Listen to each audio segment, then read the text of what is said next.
Social expectation drowns us all inside. What you have should be what I want, 'cause what I have just ain't alright.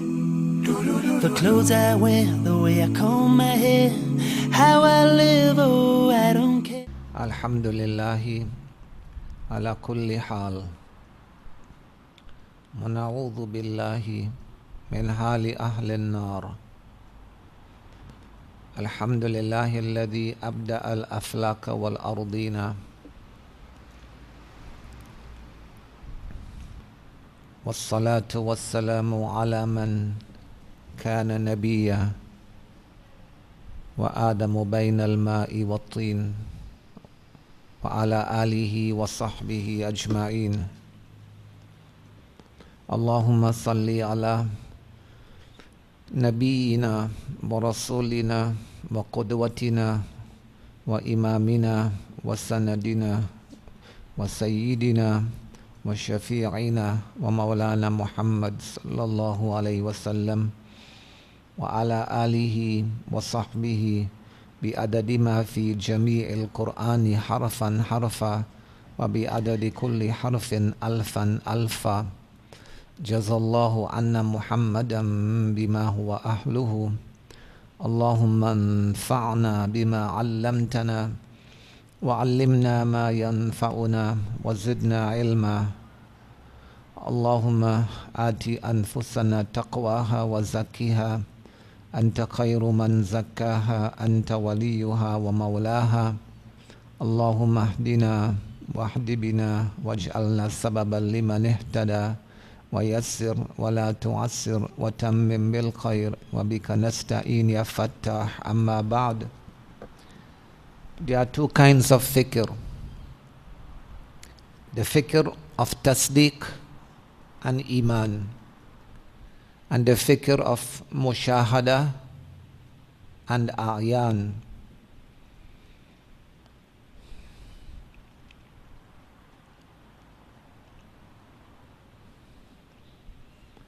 The first kind, that is the fikr of tasdeeq and iman, is for the salikin.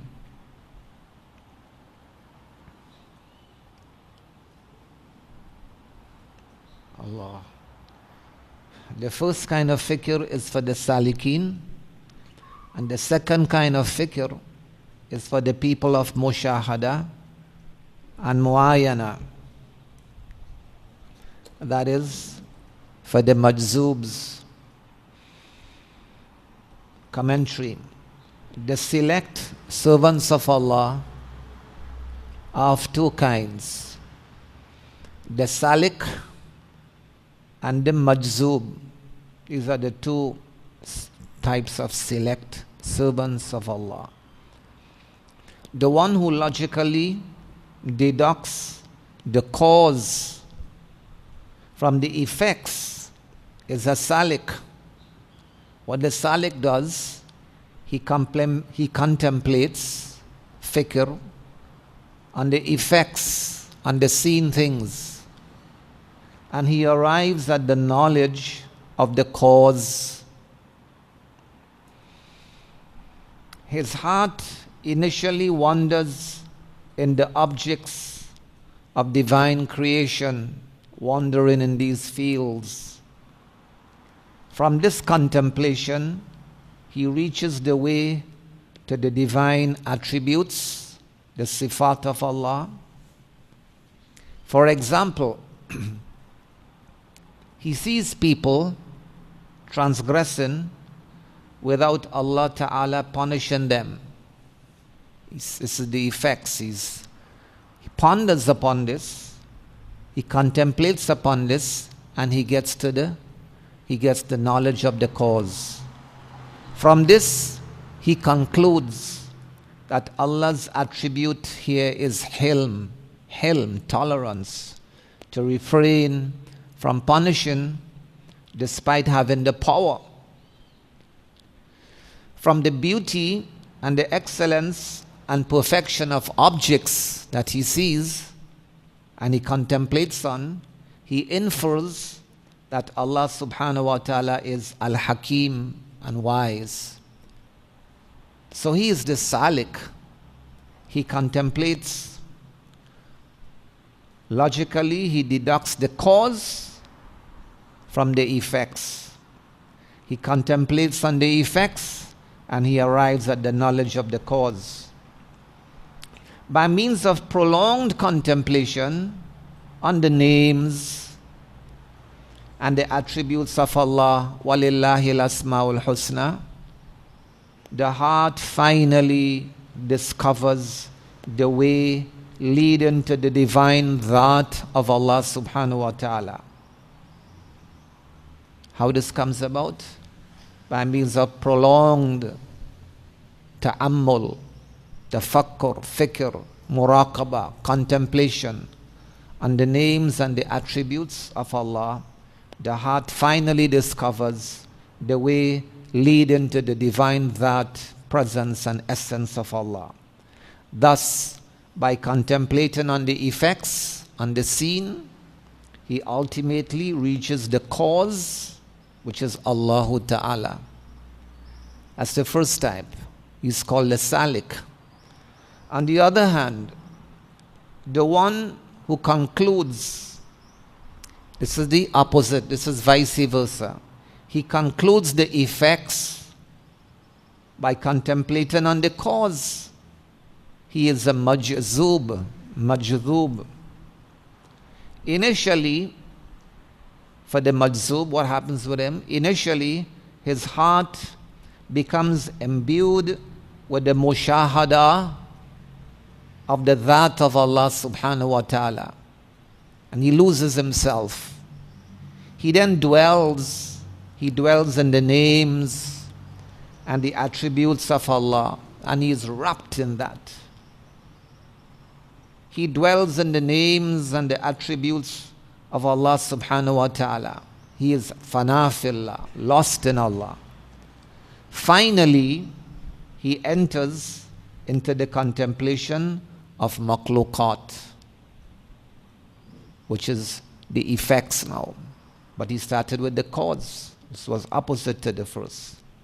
Thus, while the salik is taken from the bottom to the top, the majzoob is brought down from the top to the bottom, and both of them are the select servants of Allah. This is the state of those whose perfection Allah Ta'ala desires. Some majzoobs remain in the state of jazb.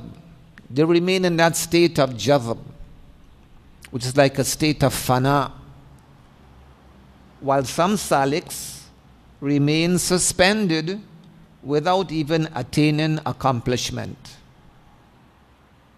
Both of them are not desired. Some majzoobs remain in the state of jazab and they die like that, and some saliks remain suspended without attaining accomplishment. In the state of jazab, the majzoob, the intellect is overwhelmed by divine love. It's as though he's madly in love, lost in love, fana fillah. He is overwhelmed by divine love. From the verb jazaba, which means to pull, to draw, to attract. So in the state of jazb, the intellect, the aql, the intelligence is overwhelmed and overpowered by divine love. Hence, the majzoob is not liable for the execution of the Shariah's obligations, which are waived for him. They are waived for him. And he's not liable for the execution of the Shariah, which are waived from him. Because he's not conscious, he's not aware. What you might term, if you see, you might call him, you might term he's a madman. But he's madly in love with Allah. We don't find much of them here in Trinidad, but in India, Pakistan, in the Middle East, you find plenty of them. The Shaykh Rahmatullah alayhi says that there are two kinds of fikr. The first is known as the fikr of tasdeeq and iman. This is the contemplation which is not the result of physical observation. Its basis is only Iman. The second kind of fikr is known as mu'ayana and mushahada. In the first kind, contemplation, the salikin, they reach Allah by their contemplative study of His created objects. They utilize their physical senses in the observation and the contemplation of creation, يَتَفَكَّرُونَ فِي خَلْقِ السَّمَاوَاتِ وَالْأَرْضِ, to conclude the greatness of the Creator. The aim of this fikr is the mushahada. He wants to get from the bottom to the top. And the aim is mushahada, perception of the pure that and essence of Allah subhanahu wa ta'ala. Its motivation force is not only Iman. Its progression is not from the Creator to the creation, but from the creation, from the makhluk, they go to the khaliq, the Creator. Thus, the focus of his heart's gaze is initially on creation, and ultimately it goes unto the khaliq and the Creator. On the other hand, the knowledge possessed by the majzub dictates to him the necessity of the existence of creation on account of the existence of the Creator. The focus of his heart is initially on the Creator. That's the majzub. He goes from top to bottom, later reaching creation. For this reason, the salik is one whose senses and intellect are intact. Salik senses are intact. Whereas the majzub generally acts in conflict with intelligence. And you see him, you think him to be a madman, but he's not mad like any ordinary madman. He's a majzub. It should be understood that the knowledge derived from contemplation, the ilm derived from contemplation, it should be understood that this is ilhami. It should be understood, mafhum, that the ilm, the knowledge which comes about, which is derived from muraqabah and contemplation and tafakkur, is inspirational and ilhami. It is a bestowal of Allah Ta'ala. It is not acquired by one's efforts. It is a gift, a bestowal of Allah Subhanahu wa Ta'ala after this little effort of his. The 9th chapter is upon zuhud, which is asceticism, and its significance. Whatever act stems from the heart of a tariq-e-dunya is one who has left this world. Whatever act comes from him is not little. And whatever act the ghafil, one who is negligent of the akhirat and Allah, whatever act the ghafil attaches to the world, it is not much. Commentary.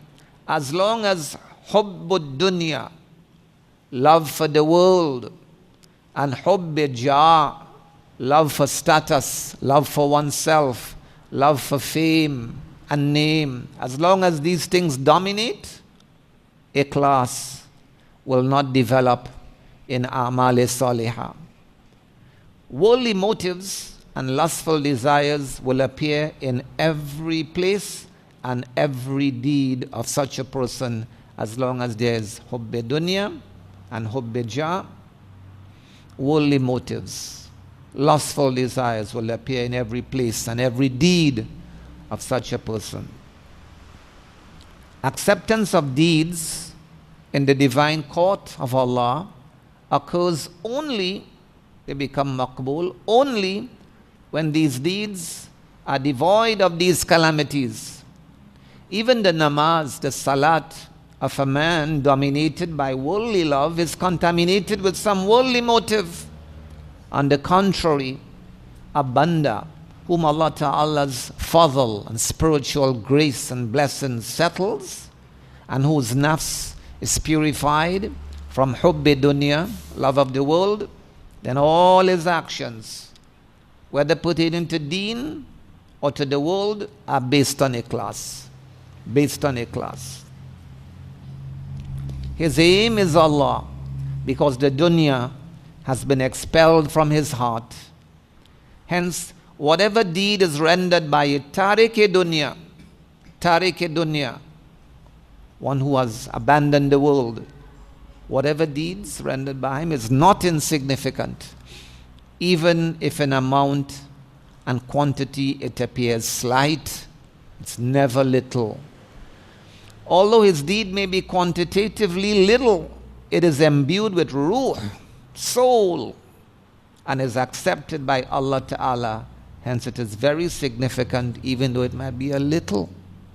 On the other hand, the actions of a man whose heart is greedily set on the world and who is ghafil, forgetful of Allah Ta'ala, his deeds are insignificant, even if in appearance they are considerable and great, because the aim of these deeds are not proper.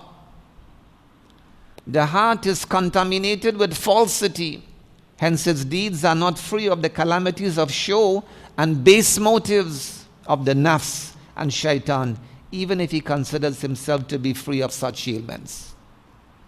It is therefore of utmost importance to cleanse the heart of all things besides Allah Ta'ala. The heart should be purified and adorned with lofty attributes, so that the righteous deeds rendered are full of life and soul, ruh. Then even if the deed is ostensibly small, in reality it will be great. It is essential to understand that righteous deeds should not be abandoned on account of the existence of these spiritual calamities in one. Shouldn't be abandoned. After all, rendering the deeds is better than abandoning them. Moreover, righteous deeds, if practiced constantly, will ultimately produce ikhlas. One should possess less worldly objects of pleasure. Then things which bring grief will decrease. Commentary.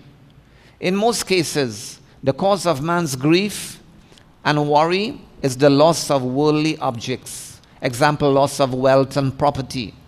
The possession of such objects, on the other hand, produces pleasure and comfort.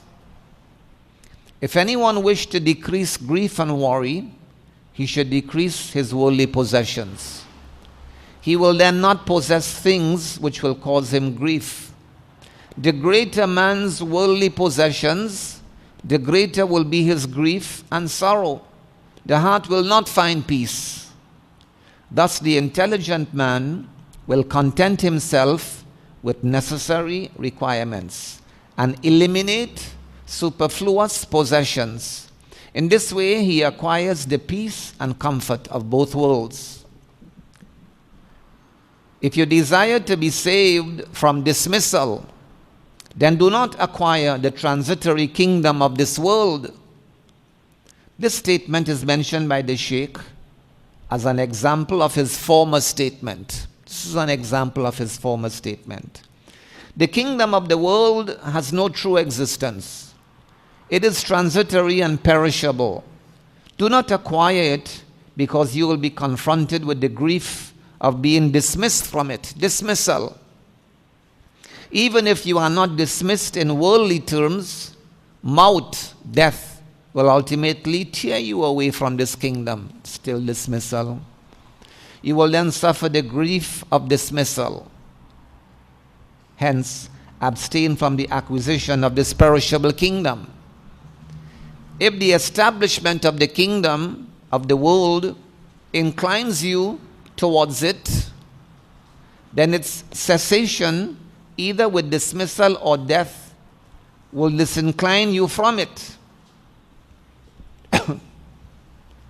If its zahir, external dimension, draws you to it, then its batin, internal dimension, when you come to know of it, prevents you from it.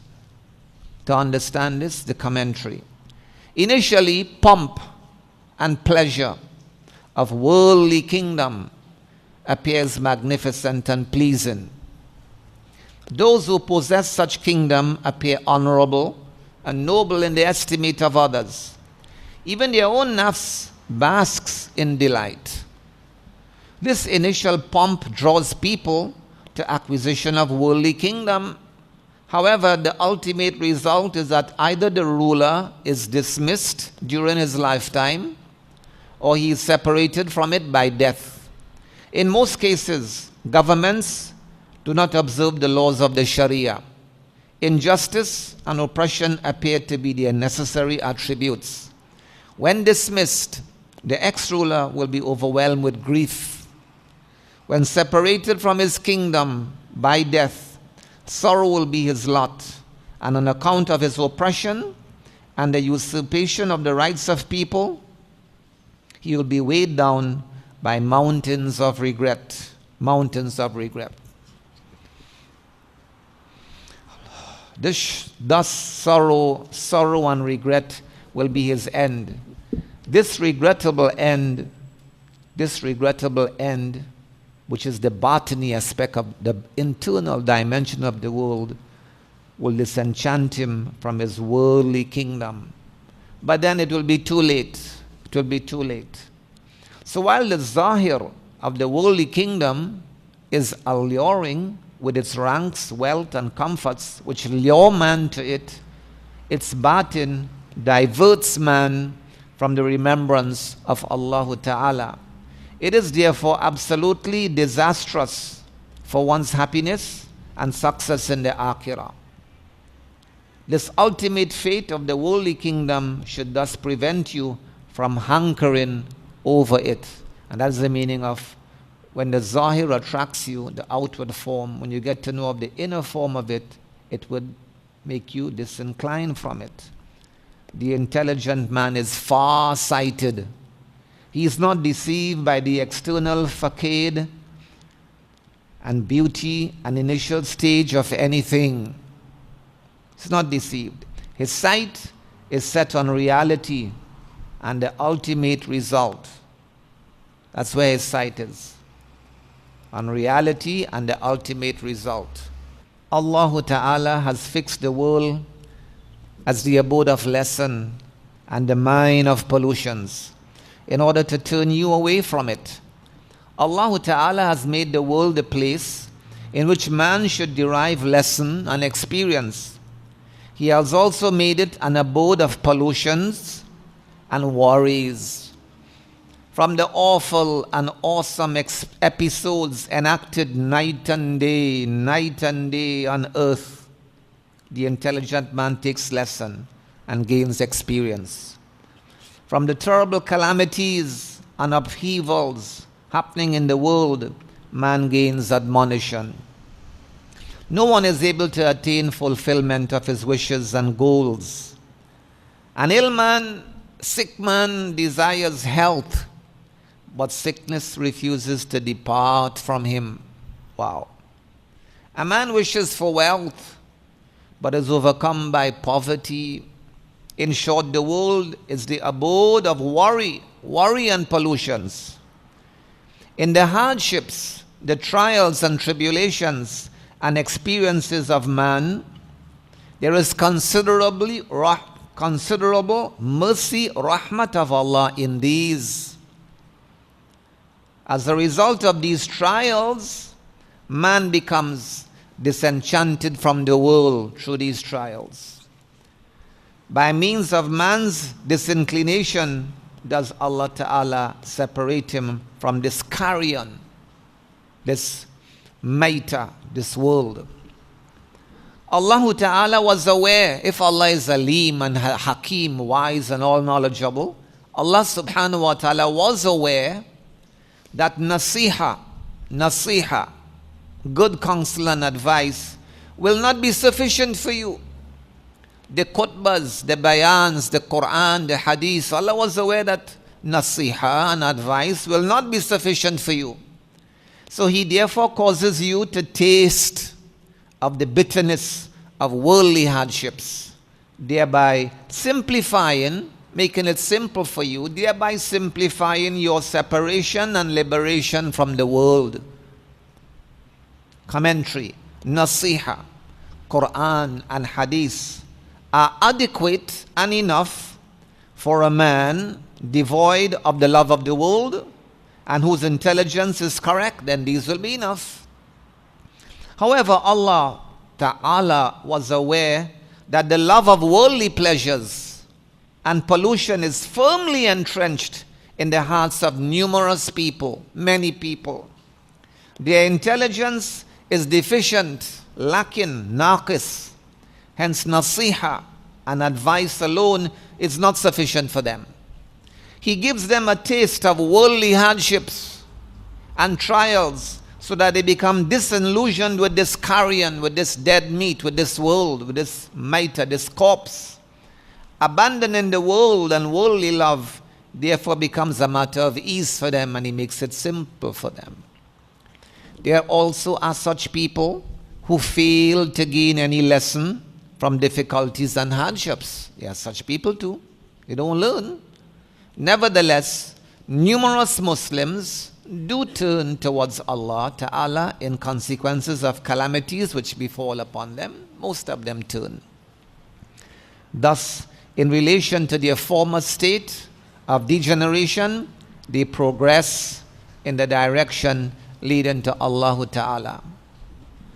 Tai-e hakiki, Tai-e hakiki means that with your spiritual vision, you wrap up the earthly sojourn, you wrap up the earthly journey with your spiritual vision, you wrap up the earthly sojourn and journey to such a degree that you discern Qiyamah, you perceive and see Qiyamah to be closer to you than your own self. Commentary, Tai Hakiki is a type of karama. It's a type of miracle, a karama, which Allah Ta'ala awards to His friends, the awliya. Some awliya traverse huge distances in a minute miraculously. 1 step, 2 steps. Wow. They traverse huge distances in a minute miraculously. This is called Tay'ul Ard, where the earth folds up for them by the command of Allah. The Shaykh Rahmatullah Alayhi conveys in this statement that, hear what? Traversing huge distances miraculously is not the aim. This is not the aim, nor something to hanker after, to long after. Traversing distances miraculously is not necessarily the product of wilayati maqbula, sainthood accepted by Allah Ta'ala. That is, if someone possesses the ability of traveling huge distances in minutes, it does not follow that he is necessarily an accepted wali by Allah Ta'ala. It is quite possible that a man can acquire such powers by exercises known as riyadhat,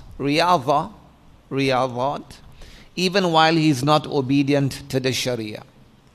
A seemingly miraculous deed displayed by an irreligious person is called istidraj. They do miracles too. Non-Muslims also to perform feats, miracles. They seem to be so miraculous. But these are called istidraj. And the miracles performed by the saints are called karamat. And the miracles performed by the prophets are called mu'jizat. So this which these irreligious people are doing, and it seems to be so miraculous, actually it is a demonstration which is facilitated and made easy by various satanic influences. If a miraculous act is demonstrated by a true and accepted wali of Allah, even then it is not an aim to be pursued. If it happens, alhamdulillah, it's a gift from Allah. But one shouldn't hanker after that. So the author tells us, the Shaykh tells us that what is the true toy? What is the true folding up of distance? The true folding up of distance, the true hakiki toy, or the true traversing of distance and folding up of the distance, the hakiki toy, is that when you wrap up the distance of the world from in front of your heart, when you wrap up the distance of the world from in front of your heart, that is, you not only expel the love of the world from your heart, you do not permit it to even pass near to your heart. Eliminate the love of the world so that Qiyamah appears to be nearer to you than even yourself. Qiyamah will appear to the Salik closer than his own existence, because his existence, being part of Ghairullah, will be traversed by his heart. The heart gains the ability to traverse the distance. The heart gains the ability to traverse the distance of the world when Allah Ta'ala inspires the banda's heart with the nur of yaqeen, with the light radiated by the nur of yaqeen. The reality of Ja al-Haq wa dhahaq al-Batil comes about. Haq has arrived and Batil has perished. This will dawn. At that time, the world will be completely annihilated from the heart. وَذَلِكَ فَضْلُ اللَّهِ يُؤْتِيهِ مَن يَشَاءُ وَمَا ذَلِكَ عَلَى اللَّهِ بِعَزِيزٍ. That is the fadl of Allah. He grants it to whomsoever He wishes, and that is not difficult on Allah subhanahu wa ta'ala. Razaqana Allahu ta'ala. Ameen.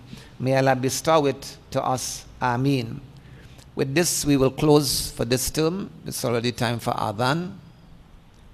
This is our last lesson until next term, inshallah, when school reopens, inshallah. ربنا تقبل منا إنك أنت السميع العليم وتب علينا إنك أنت التواب الرحيم سبحان الله وبحمده سبحانك اللهم وبحمدك نشهد أن لا إله إلا أنت نستغفرك ونتوب إليك سبحان ربك رب العزة عما يصفون والسلام على المرسلين والحمد لله رب العالمين. Social expectation drowns us all inside. What you have should be what I want, 'cause what I have just ain't alright. The clothes I wear, the way I comb my hair, how I live, oh I don't care. This is who I am, this is me. Nothing, everything, can't you see who I am? Just let me be, 'cause like it or not, but God loves me. Who I am.